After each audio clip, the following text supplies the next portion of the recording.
Enjoy Phoenix a énormément de choses à dire, elle est littéralement sur tous les fronts. Samuel Etienne crée une polémique sur les réseaux sociaux qui a fait également beaucoup de bruit. Thibaut InShape est prêt à aller au front ou encore Magla qui ne se sent pas bien par rapport à Danse avec les stars. Aujourd'hui, nous avons beaucoup de sujets à traiter dans l'émission spéciale Internet. Bonjour à toutes, bonjour à tous, bienvenue sur Mixosity Influence, l'émission du milieu de semaine sur ma chaîne qui revient sur toutes les actus internet, influenceurs, Instagram, youtubeurs. Aujourd'hui, on a une émission qui va être assez courte, je pense. Celle de la semaine dernière était assez longue et voilà, il y a tout le temps de toute façon une semaine sur deux, donc vous allez voir que cette semaine elle est un peu plus short, mais il y a quand même beaucoup d'actu à l'intérieur, donc on va commencer dans un instant. Si vous ne me connaissez pas, je m'appelle Rudy, je reviens sur toutes les actus people, influence, télé-réalité tous les jours de la semaine sur cette chaîne ainsi que le dimanche matin pour une longue émission. Donc n'hésitez pas à liker, commenter et vous abonner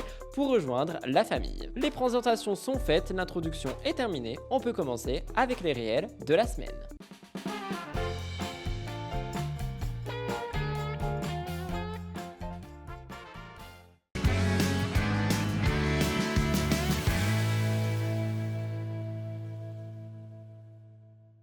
Premier réel de la semaine que j'ai trouvé assez intéressant et que j'ai même envie d'entremêler avec un autre des réels de la semaine qu'on va voir. Je vous parle du podcast de Maya Adorable et de Jules qui s'appelle le podcast Les Pachas. Petit contexte, mais si vous suivez ma chaîne, on a déjà parlé de ces personnes. Maya et Jules sont un couple d'influenceurs qui font beaucoup de contenu sur les réseaux sociaux, notamment via leur podcast Les Pachas, qui est un podcast qui cartonne sur Spotify, mais également sur YouTube. Et c'est d'ailleurs un podcast que j'aime beaucoup consommer et il sort tous les lundis si mes souvenirs sont bons et si je ne dis pas de bêtises. Ce que j'aime beaucoup dans leur podcast, c'est qu'ils se prennent vraiment pas la tête sur les conversations, etc. et tout. Donc ils ont une ligne conductrice, un fil directeur pour les épisodes, que ce soit quand même bien fait et tout ça, mais ils se prennent pas la tête et ils sont vraiment eux-mêmes et ils parlent comme ils ont envie de parler. On voit qu'ils mettent vraiment beaucoup de cœur dans leur podcast, dans chacun des épisodes et les sujets sont toujours bien traités et surtout ultra intéressants, peu importe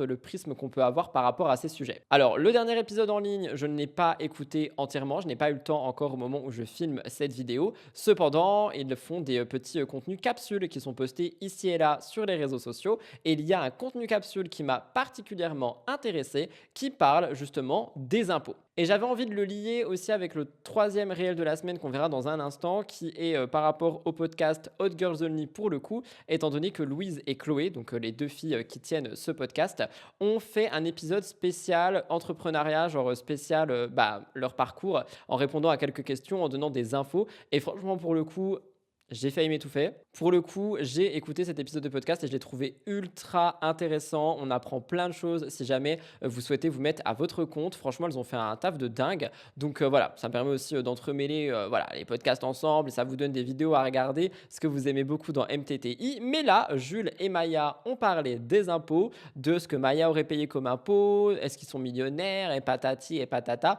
Bref, pas mal de petites questions que tout le monde se pose toujours, notamment lorsqu'on parle de l'influence. Et ils ont décidé d'y répondre. Tu as payé combien d'impôts cette année? Ah, franchement, je te dis la vérité, I don't know. Ah, mais c'est sérieux. Ouais. Et ça doit être un chiffre sérieux. La milliardaire. Et tu te sens adulte quand tu reçois ta déclaration d'impôt? Non, je me sens française. C'est un choix aussi, hein. Vivre ou pas en France. Ou pas, c'est un choix. Si vous aimez bien ce podcast, n'hésitez pas à le dire dans l'espace commentaire. Et si jamais vous en avez d'autres à me proposer du même genre, n'hésitez pas non plus. Je suis à la recherche de podcasts à écouter. J'écoute beaucoup de choses, notamment quand je taffe et tout. Sinon, je traîne sur Twitch. Mais j'aime bien aussi parfois écouter des conversations en podcast. Je trouve ça ultra intéressant. Avant de parler justement de Hot Girls Only, je voulais aussi revenir dans les réels de la semaine sur cette fameuse polémique autour de Samuel Etienne, qui d'ailleurs se faisait nommer sur ses premiers réseaux le gros chibre. Oui, et on verra que les choses se rejoignent ici. Alors, pour vous expliquer, Samuel Etienne, c'est un streamer qui est beaucoup aimé et pas que. Il y a aussi des gens qui le trouvent assez étrange, qui sente une mauvaise vibe autour de lui, etc., etc. Cependant, ses contenus, moi, de ce que j'en ai vu, j'ai jamais trouvé quelque chose de problématique. Après, je ne le suis pas assidûment et je ne le connais pas particulièrement. J'ai juste vu, du coup, la polémique qui a eu lieu ici. Et quand j'ai fouillé un petit peu sur Internet, j'ai vu qu'il y avait, du coup, cet ancien nom que vous avez toutes et tous entendu, que je vous ai dit il y a quelques secondes, qui était aussi ressorti sur les réseaux sociaux. Tout ça pour dire que Samuel Etienne, récemment, il a fait un live sur Twitch et à la fin de son live, il envoie un raid. Pour celles et ceux qui connaissent pas, les raids, en gros, c'est quand tu es en live et que tu envoies tes viewers sur un autre live quand tu pars. Donc en gros, c'est vraiment une navette qui décolle. Et si vous êtes dans la navette, eh bien, vous allez découvrir d'autres streams, d'autres streamers qui sont du coup des personnes qui ont été raidées par la personne en question. Donc si on va dire Samuel Etienne, il a raid, je sais pas, il a raid Jacqueline, voilà.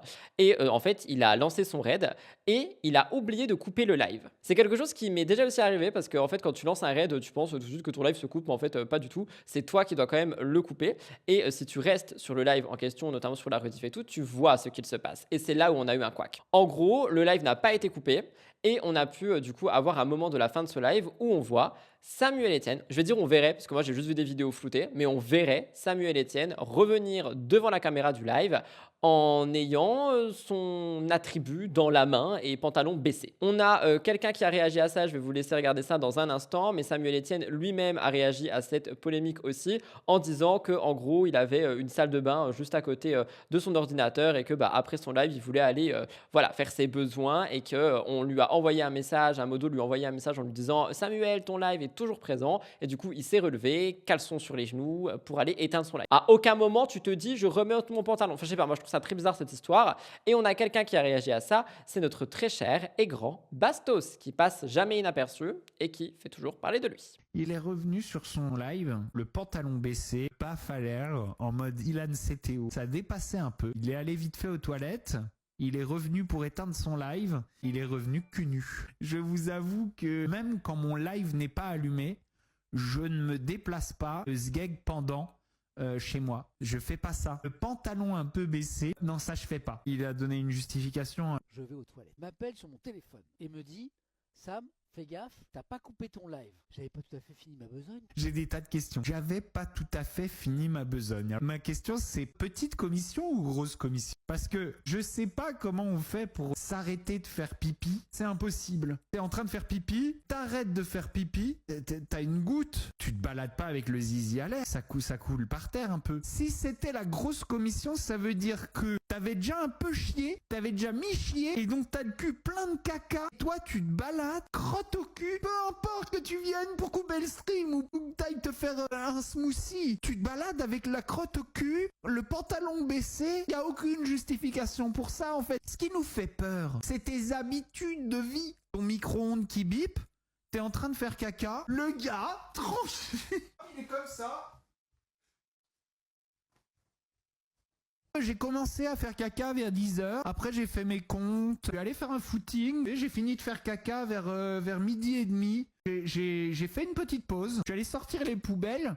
Et quand je suis revenu, je me suis essuyé les fesses. Non mais Samuel Etienne. Franchement, cette polémique, elle est à prendre avec plusieurs degrés, je trouve, dans plusieurs prismes. Prisme numéro 1, je trouve ça un peu scandaleux de faire tourner ce genre d'image. Alors moi, encore une fois, je l'ai vu flouté. Je sais qu'il y a des gens qui font tourner les images qui ne sont pas floutées, mais moi, je l'ai vu flouté et ça me va déjà très bien. Genre, on voit littéralement ce qui s'est passé et ce qui se passe. Mais c'est quoi l'intérêt de faire tourner ça, en fait, à part pour faire du bruit et du buzz? Après, vous allez me dire, mais du coup, c'est ce que tu fais ici, etc., etc. Ok, I'm agree with you. Mais je sais pas, je trouve que c'est un peu bizarre. Deuxièmement, le comportement de cet homme aussi est assez étrange parce que je me suis mis à sa place, ok? J'oublie de couper mon live. On me prévient et on va dire vraiment, je suis aux toilettes. Je ne prends pas le risque, encore plus avec autant d'années derrière, de revenir littéralement le cul nu devant la caméra. Lui, il dit qu'il a empêché les clips et machin et bidule, mais pourtant, ça a été fait. Donc, c'est qu'il y a des gens qui ont quand même réussi. Donc, je sais pas, c'est soit un moyen de générer du buzz et de faire parler de lui, c'est une possibilité. Soit c'est totalement tête en l'air et là, c'est voilà, je sais plus quoi dire. Soit je sais pas. Mais dans tous les cas, j'ai trouvé quand même son attitude très bizarre et sa réponse également. Réponse que je ne vous fais pas attendre plus longtemps, que je vous donne ici sur un plateau d'argent. Qu'est-ce qui s'est passé? Donc déjà, je retourne aux toilettes pour finir ce que j'avais à faire. Première chose, le live est cut. Donc, première urgence, finir. Je reviens ici. Et là, je me dis, ok, c'était en live. il y a un monde où des gens ont vu. Il y a un monde où des gens ont clip. Et là, je pense Twitch, Internet, X, le réseau du Chétan, ex-Twitter, TikTok, Insta. Il y a un monde où c'est déjà parti. Il y a un monde où je suis à nouveau convoqué par la commission de l'Assemblée nationale sur l'audiovisuel public. On n'a rien à voir, on est sur Twitch, mais bon, ça confond un peu tout là-bas, du côté du rapporteur. Et je me dis, waouh, c'est foutu. Ma chaîne Twitch est morte. Franchement, vous me direz ce que vous avez pensé de ça, mais voilà, j'avais trop envie d'en parler dans MTTI, donc je le fais. On termine les réels de la semaine avec HGO, donc Hot Girls Only, qui est mon podcast préféré du moment. Enfin, ça fait plus d'un an d'ailleurs que je les écoute tous les mardis, si je dis pas de conneries non plus. J'ai aucune idée de quand sortent les choses, juste je les regarde à la télé quand elles y sont. Et elles ont fait plein de podcasts du coup, et elles ont enfin lancé un compte Instagram dans lequel il y a des posts. Donc déjà, ça c'était la première chose à dire. Donc si jamais vous aimez bien ce podcast, si jamais vous aimez bien Chloé et Louise et que vous aimez bien leur énergie, sachez que maintenant il y a littéralement un compte Insta avec des mèmes, des moments de podcast, des stories. Enfin, il y a beaucoup de choses et moi j'aime beaucoup. Mais c'est pas la seule chose dont je voulais vous parler ici, étant donné qu'elles ont aussi des vidéos capsules, un peu comme Maya et Jules du coup. Et dans ces vidéos capsules, à chaque fois, on apprend pas mal de petits trucs. Et là, elles ont raconté une histoire qui s'est passée avec un ou une abonnée. Je vais vous lire le titre et je vais vous laisser regarder dans un instant. Histoire la plus folle d'une abonnée. En gros, elles racontent ce qui se passe de par leurs abonnés. Elles font souvent ça. Il y a souvent des épisodes où en fait elles donnent la parole aux gens qui les suivent. Moi, j'adore. Franchement, j'adore ce genre d'épisode parce que tu as vraiment l'impression d'être inclus à l'intérieur. Et j'adore aussi l'énergie de HGO dans le sens où on est vraiment avec deux copines qui discutent. De base, c'est elles qui m'ont foutu dans les podcasts, les podcasts vidéo surtout. De base, j'aimais pas les podcasts. Je trouvais ça chiant. Je sais pas, c'était pas ma vibe. J'en avais déjà parlé notamment dans des vlogs. J'aimais pas trop ça. Et en fait, quand HGO est sorti sur YouTube, au bout d'un moment, il y a une vidéo qui s'est mise toute seule sur ma télé. Et j'ai regardé parce que du coup, elle s'est mise toute seule. Et je suis tombé en amour avec elle. Les deux, hein, genre vraiment, elles sont tellement drôles et simples. Et t'as vraiment l'impression d'être dans la pièce avec elles et de discuter des choses dont elles discutent. Et moi, ça, j'adore. J'avoue que c'est un peu ma vibe. Donc, elles m'ont fait tomber dans les podcasts comme Obélix est tombé dans La Potion en étant petit. Je vous laisse écouter cette histoire la plus folle et n'hésitez pas à me dire ce que vous en avez pensé. Je suis partie au restaurant avec mon date, ça faisait à peu près 4 mois qu'on se voyait assez régulièrement, et au moment de me préparer déjà, j'avais un peu mal au ventre, et plus la soirée a continué, plus j'avais terriblement mal au ventre, au point où je me plie en deux dans le restaurant. J'ai décidé d'aller aux toilettes, car je pensais que j'allais avoir la diarrhée, mais pas du tout, il y a du sang qui a commencé à couler de mon vagina. Ooh, de mon regals. vagin. Donc, je me suis dit que c'était des règles très douloureuses qui arrivaient. Ça Yeah. tombe bien parce que ça faisait un petit moment que je les avais pas eu d'ailleurs. Slay. Et puis au bout de 10 minutes, j'ai décidé d'y retourner. Je ne sais pas par quel miracle j'ai continué à manger et au bout d'un moment, j'ai failli m'évanouir de douleur. J'avais une robe et j'ai décidé de toucher ma culotte parce que j'avais l'impression que j'avais vraiment beaucoup de sang et j'ai tout simplement senti Quoi? Et j'ai tout simplement senti une petite tête et des cheveux! Et des cheveux! Voilà, j'étais en train d'accoucher d'un énorme déni de grossesse. Donc j'ai été emmenée d'urgence par les pompiers, mon date m'a accompagnée tout le long, et puis je lui ai expliqué que c'était très probablement pas lui, parce que le bébé est né en quasiment 8 mois de grossesse, en très très bon état de santé, elle faisait presque 4 kilos, félicitations, et je n'ai pas pris un seul gramme. Et il est resté avec moi, et aujourd'hui ça fait 2 ans. Et on est en train de voir pour qu'il adopte officiellement notre bébé. Voilà, je vous fais de très gros bisous. J'espère que ça ne vous arrivera jamais parce que évidemment, c'était pas du tout prévu. This is the craziest story ever. What the fuck? Moi, j'étais en mode yeah, caca time, diarrhée story. Non mais tu Chloé. sais, il y a des espèces de kystes En mode cheveux dents. en là. mode dents bizarres là. Et je me suis dit, ah c'est ça. Tu sais, parfois tu fais ça. T'es en mode putain, est-ce que j'ai mes règles? Tu touches? No, it's fine. Et tu sais quand ça t'arrive ça?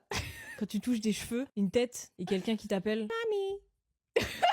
Voilà tout le monde pour les réels de la semaine pour MTTI. On va pouvoir passer au tour de l'influence. On a 3 petites choses qui ont quand même fait parler. Thibaut InShape veut aller au front. Magla craque sur Dals. Et enfin, Enjoy Phoenix en colère contre Maeva Genam. Et pas que, parce que j'ai regardé son dernier vlog et j'ai aussi des choses à dire. Donc on va regarder ça tout de suite.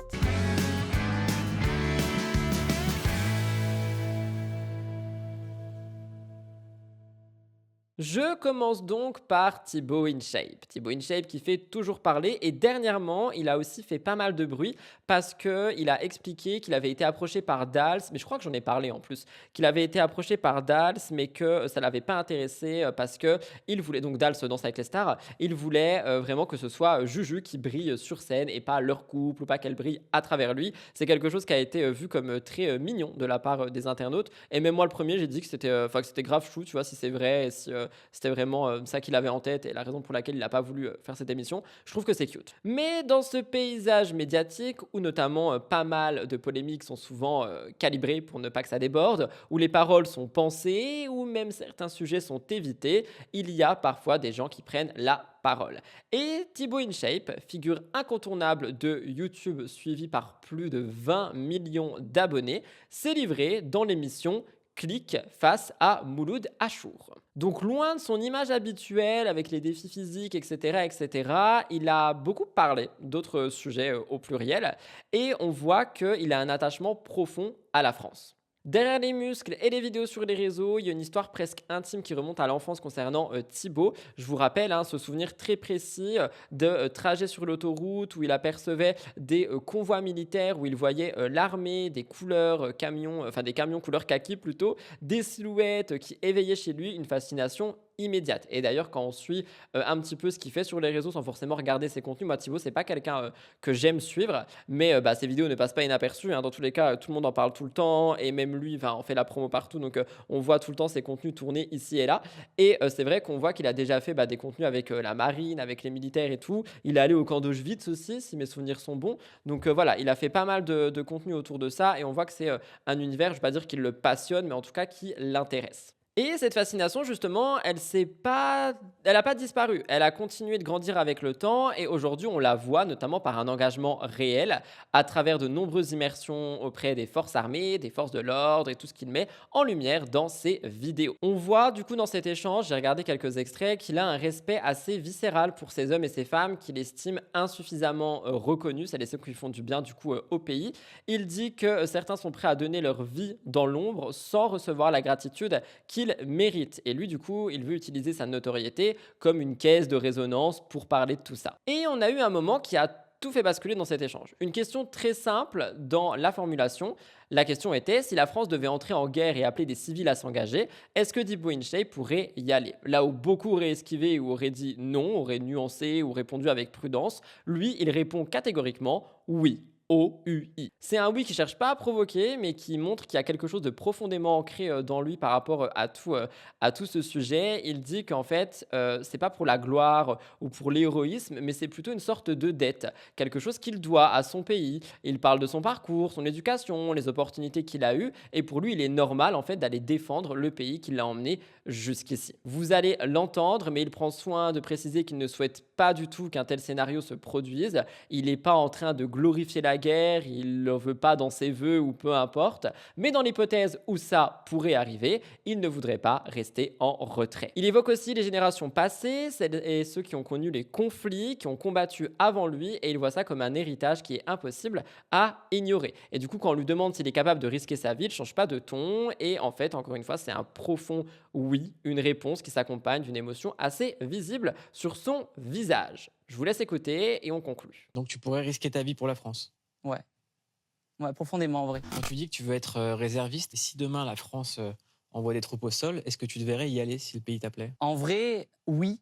Oui, tout simplement parce que ça me dépasse. Nos grands-parents l'ont fait avant nous et d'autres gens l'ont fait avant nous. Et aujourd'hui, c'est vrai que je gagne bien ma vie, je travaille en France, les Français regardent mon contenu. Toute ma carrière, je le dois aussi à la France qui m'a vu grandir, qui m'a fait grandir, qui m'a éduqué quelque part. Et ce serait rendre un petit peu tout ce qu'elle m'a offert aujourd'hui en y allant. Donc encore une fois, je le redis, je ne le souhaite pas que demain il y ait un conflit. Mais si demain, effectivement, il devait y en avoir un, bien sûr que j'irai parce que ça nous dépasse en tant qu'humain. On se bat aussi pour nos enfants, pour ceux qui vont poursuivre, en fait, qui vont être là après nous. Donc tu pourrais risquer ta vie pour la France. Ouais. Ouais, profondément en vrai. Petit, même rien fait d'en parler, j'ai chair de poule. Ouais, t'es très ému, ouais. Mais en fait, petit, c'est le métier. Moi, je voyais sur les sur les autoroutes, quand il y avait les camions avec le kaki, le camouflage qui passaient, j'étais fasciné. Si aujourd'hui j'ai fait plus d'une cinquantaine de vidéos avec les forces militaires et les forces de l'ordre, c'est parce que j'ai un profond respect pour ces personnes-là qui donnent leur vie pour nous protéger, qui malheureusement sont pas toujours remerciés à la juste valeur. Donc il faut savoir les remercier et être là si un jour, malheureusement, la paix ne sera plus présente. Ce témoignage, il tranche quand même avec ce qu'on entend d'habitude dans l'univers des influenceurs qui sont souvent très prudents par rapport aux sujets sensibles. On voit ici une autre dimension de la personnalité de Thibaut qui est plus engagée mais aussi un peu plus grave, hein, et qui rappelle que derrière les écrans et derrière les trophées et les abonnés et tout ça, il y a aussi des gens qui parfois souhaitent aider à leur manière. Vous me direz ce que vous en pensez. Petit point sur Dals, parce que y a des influenceurs à l'intérieur et toutes les semaines, finalement, on va en parler. Et plus la compétition avance, plus la pression monte d'un cran pour les candidats qui sont toujours là. Et il y en a qui en payent le prix, que ce soit physiquement ou mentalement. Ici, je vous parle de Magla qui est toujours en compétition avec son partenaire Adrien Kaby. Et à quelques heures du dernier Prime TF1 qui a été posté, on a eu une interview où on voit littéralement Magla fragilisée à la limite de la rupture, bien loin de l'énergie qu'elle affichait au tout début. Et dans sa chaîne YouTube, elle poste des vlogs concernant Dals où on voit les coulisses chaque semaine, etc. C'est devenu un journal de bord et elle en parle. Et derrière les paillettes du plateau et les chorégraphies, il y a aussi ce fameux rythme infernal, une mécanique qui s'arrête jamais, qu'on a déjà toutes et tous étudié. Les journées s'enchaînent avec des répétitions intensives, des obligations professionnelles, les tournages, et en fait la danse a envahi chaque espace de son quotidien. Après, encore une fois, je pense que quand tu signes pour Dals, tu sais à peu près dans quoi tu te lances. Elle raconte tout ça avec une certaine franchise, elle ne pense plus qu'à ça, du matin au soir, même la nuit, elle en rêve, il n'y a plus de répit. Les chorégraphies continuent de tourner dans sa tête, ça s'impose dans ses rêves, ça l'empêche de récupérer, et donc elle a une fatigue accumulée qui pèse lourd. Et quand on a une fatigue accumulée, généralement le corps nous le fait savoir. Et son corps a dit stop. Elle décrit des moments où tout lâche, où elle est plus concentrée, elle n'arrive plus à suivre. Malgré les efforts, malgré l'envie de bien faire, elle a ses propres limites. À ça, vous ajoutez une douleur persistante au dos qu'elle a en ce moment depuis plusieurs semaines qui complique chacun de ses mouvements. C'est une douleur qu'elle décrit avec des mots très forts, hein, parfois violents, parce qu'elle a comme des décharges en fait qui la traversent. Et ça, pendant les répètes et pendant les danses, je pense que ça peut littéralement couper son souffle, mais au sens littéral. Elle dit que l'expérience dépasse en intensité tout ce qu'elle a pu vivre ailleurs, notamment en comparant avec le GP Explorer, qui était déjà quelque chose de très intense pour les créateurs de contenu. Mais Dals, c'est vraiment un next level. Et en vrai,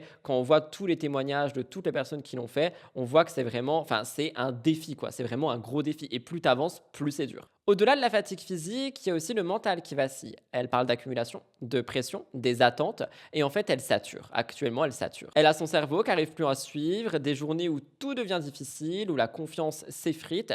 Il y a des pensées qui sont brutales, où elle vient à douter profondément d'elle-même, à avoir le sentiment de ne pas être à la hauteur. Et je trouve ça tellement triste. Elle a une impression de passer à côté, de rater ce qu'on attend d'elle, qui est renforcée par les exigences qui, pareil, ne cessent de croître par rapport au jury au fil des primes. Elle a une immense boule au ventre et elle ne la cache pas, au contraire, elle l'expose avec une grande sincérité. Et pourtant, malgré cette fragilité évidente, quelque chose tient encore, elle a un élan à l'intérieur d'elle qu'elle n'arrive pas à définir mais qu'elle a, comme une sorte de chaleur, une énergie qui persiste.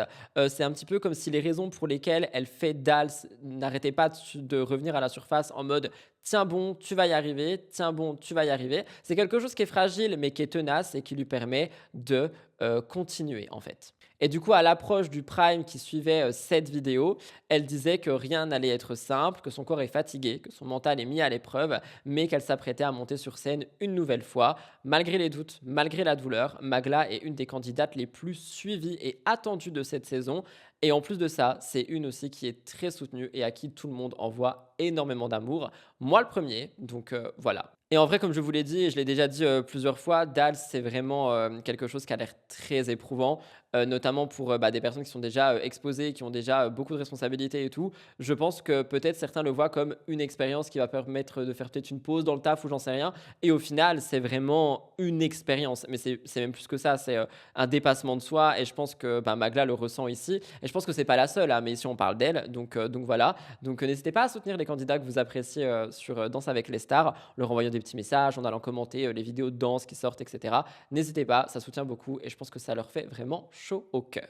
Alors, Enjoy Phoenix. On va commencer par Maeva Genam et après je vais rajouter 2-3 trucs que moi j'ai entendus dans son dernier vlog qui n'ont rien à voir avec Maeva Genam. Mais cette fois-ci, Enjoy Phoenix a décidé de ne plus se taire. Alors il y avait beaucoup de choses en fait, je vais tout vous expliquer. Elle a pris la parole pour dénoncer ce qu'elle considère comme une dérive inquiétante sur les réseaux sociaux, l'utilisation abusive de son image dans des systèmes de dropshipping, mais aussi des pratiques associées à des formations vendues, notamment par Maeva Genam. Alors, avant de vous parler de Maeva Genam, de base, moi j'avais vu la story de Marie avant qu'elle parle de Maeva, où elle racontait qu'en fait, il y a quelqu'un qui. Enfin, il y a des marques et des entreprises qui utilisent son image pour vendre des produits de dropshipping. Donc, ça, c'est une vidéo que moi, de mon côté, j'ai enregistrée, mais que du coup, j'ai retrouvée sur un compte de blogueur. Et c'est ça de base que je devais vous mettre dans les réels de la semaine. Et après, c'est parti en cacahuète parce qu'on lui a envoyé du coup la fameuse formation horrible que Maeva Genam a lancée, mais ça, j'en ai parlé sur d'autres vidéos. Et du coup, elle a réagi à ça après. Déjà, regardez cette fameuse vidéo. Malgré la misère des gens actuellement, se permettent de vendre des formations de merde pour se faire encore de la thune et s'acheter un énième sac Hermès. Bon, alors ceci est un message important, s'il vous plaît, écoutez-le, parce que je n'en peux plus de passer ma vie à répondre à des DM là-dessus. Donc ce que je vais dire, ça me concerne pas que moi, ça concerne sûrement plein d'influenceurs. Je fais jamais de story face cam comme ça sur Insta pour en parler, mais là vraiment il faut que ça cesse parce que c'est très grave ce qui se passe. Pour vous la faire rapide, ça fait déjà quelques mois maintenant que je vois plusieurs fois passer dans mes DM des gens qui m'envoient des publicités qui utilisent mon image, donc qui vont reprendre en fait principalement des TikTok que je fais donc sur l'autre plateforme où je fais la promotion de certains produits, où je parle de certains produits que j'aime bien, donc des marques que je kiffe dans le cadre de partenariats ou pas d'ailleurs. Ils reprennent en fait ces TikTok là, ils créent des comptes sur Instagram et ils sponsorisent ce contenu là pour promouvoir des produits qui, je vous le dis tout de suite, sont des produits de dropshipping. C'est-à-dire que même si vous avez la sensation que la pub a l'air vraie, etc., ce sont des sites de dropshipping. C'est un fléau. Le truc qu'ils savent pas, c'est que je connais très bien la combine. Donc après avoir fait des rapides tours sur les différents sites, ça fait des mois que je suis là-dessus et que je regarde. Il y a plein de sites qui existent. C'est des sites qui sont créés en 2 temps 3 mouvements par des plateformes en fait pour créer des sociétés en 4 secondes, des sites en 4 secondes. Quand tu regardes les mentions légales, soit ça donne en fait l'adresse de la personne. Donc tu peux même retrouver la personne qui crée le faux site de dropshipping et qui se fait passer pour une marque. Donc vraiment, si je voulais, je pourrais doxer la planète entière des gens qui font ça parce que leurs informations sont trouvables en 2 secondes. Je sais pas quelle formation en ligne ou quels influenceurs ils ont écouté pour leur faire croire que tu pouvais te faire de la thune en faisant du dropshipping comme ça.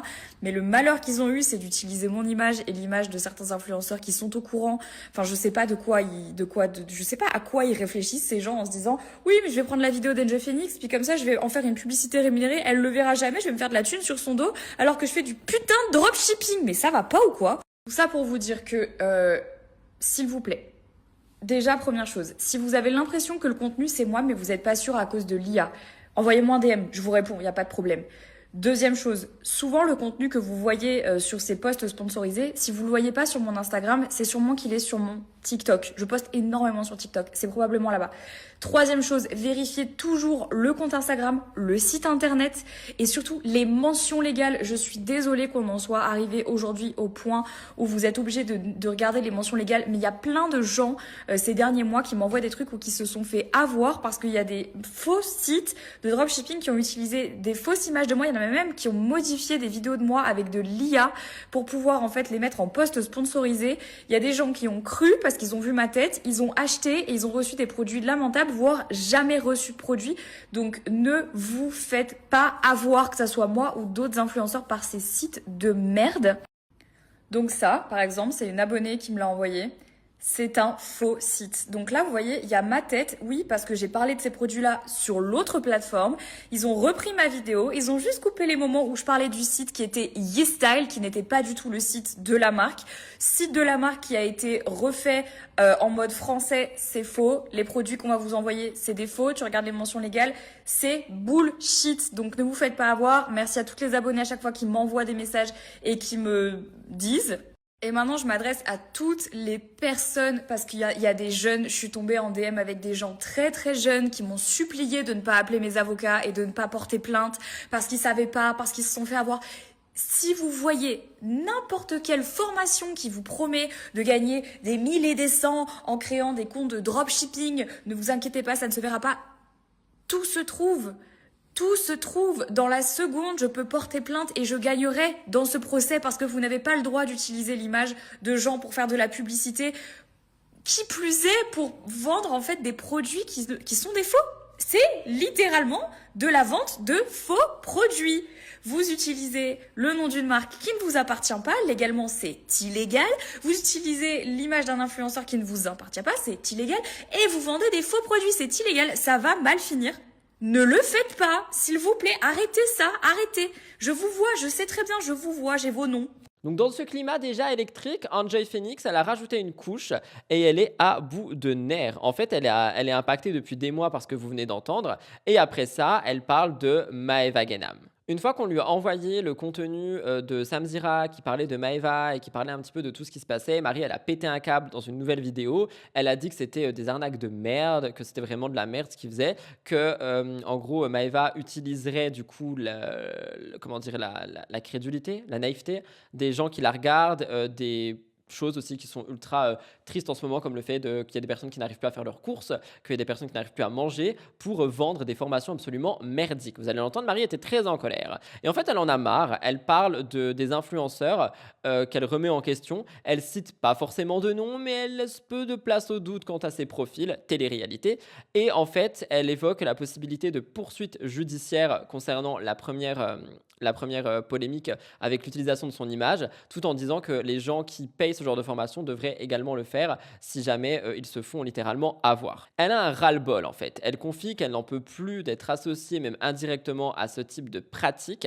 C'est une confusion qui selon elle nuit à son image et à son travail au point de provoquer un malaise lorsqu'elle dit qu'elle est influenceuse. Et le ton monte d'un cran lorsqu'elle dénonce les formations qu'elle juge sans valeur, vendues uniquement pour générer de l'argent, parfois au détriment de personnes vulnérables. C'est ça le mot que je cherchais, vulnérable. Elle évoque une industrie où certains profiteraient de la crédulité des internautes pour financer un train de vie luxueux. Oui, je vous laisse écouter, elle est très remontée. Bon, vous êtes vraiment trop fort puisque là, vous m'avez carrément même peut-être envoyé la source. Moi, j'avoue, j'avais même pas vu parce que je regarde pas, je peux pas tout voir. Peut-être on a trouvé la source, on sait pas. Je vous partage le réel. J'en ai trop marre. De grosses mythos que vous êtes. Vous n'avez pas honte. Désolée, je râle comme ça un samedi, voilà. Mais en fait, ça me fait trop chier parce que ça, c'est encore une fois le genre d'influenceur avec qui on va être comparé. Alors que moi, je me bats contre ça depuis toujours et ça me fait trop péter les plombs de me dire que je fais vraiment partie de cette case de personnes et qu'il y a des gens... Enfin, vous savez, je vais vous dire un truc. Des fois, quand on me demande ce que je fais dans des conversations ou quoi, voilà, et que je dis je suis influenceuse, j'ai mal au cœur.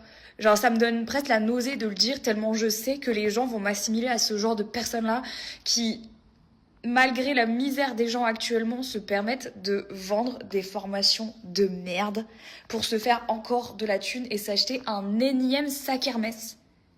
Mais fuck you, genre vraiment... Ça me fait péter les plombs parce que toute ma vie, je me bats en fait pour pas qu'on assimile les créateurs de contenu comme moi à ces gens-là. Et là, encore une fois... Voilà. Ça me fait péter les plombs. Désolée, mais là, c'est trop. Et au final, du coup, sa prise de parole au complet dépasse largement un clash entre personnalités ou quoi. Ça met en lumière un problème bien plus profond, un système où l'image est manipulée, où la confiance devient fragile et où la responsabilité des influenceurs est plus que jamais questionnée. Du côté de Maeva Genam, j'ai pas vu de réponse par rapport à Enjoy Phoenix. Elle passe son temps à répondre à Samzira et ça, j'en ai déjà parlé et j'en reparlerai évidemment à la fin de la semaine. Mais sinon, je l'ai pas vu répondre à Enjoy Phoenix, donc peut-être qu'elle ne souhaite pas le faire. Et pour terminer, j'ai vu dans le dernier vlog de Marie qu'elle avait pris la parole sur deux sujets qui ont été assez touchants. Le premier étant son chien. Elle a parlé de son chien et du fait que les choses continuent d'avancer tant bien que mal, mais qu'on est quand même sur un vieux chien qui, par exemple, ne peut plus monter à l'étage, etc., etc. Bref, elle m'a beaucoup touché sur ça. Et au tout début du vlog, elle est revenue sur un truc qu'elle a dit dans la vidéo précédente. Elle avait dit, en gros, que parfois, elle aimerait bien avoir un 35 heures comme tout le monde et qu'elle en a marre des responsabilités qu'elle a en tant que chef d'entreprise. Évidemment, le message a été très mal pris parce que le temps qu'on n'est pas à son compte, on ne peut pas se rendre compte de toutes les pressions qu'il y a. Et moi, je pense que dans chacune des catégories, en fait, il y a du bon, du moins bon, il y a du plus libre, du moins libre, il y a du plus rassurant, du moins rassurant. Et c'est ce qu'elle a essayé d'expliquer. Je trouvais ça super intéressant. Donc c'était juste pour vous dire, parce que j'ai vu des gens qui m'avaient envoyé un extrait de justement Marie qui disait qu'elle aurait bien aimé avoir un 35 heures comme tout le monde, et je mets des guillemets, et que ça avait un peu choqué. Donc sachez qu'elle a répondu dans son dernier vlog que je vous invite à aller voir. Voilà tout le monde pour Mix the Tea Influence aujourd'hui. J'espère que la vidéo a pu vous plaire. Si c'est le cas, n'oubliez pas de liker, commenter et vous abonner. Je vous retrouve demain et le reste de la semaine pour des nouvelles vidéos. Sinon quoi, dimanche à 10h30 pour la grande émission. Jusque-alors, prenez très grand soin de vous. C'était Rudy. Bisous, bye tout le monde.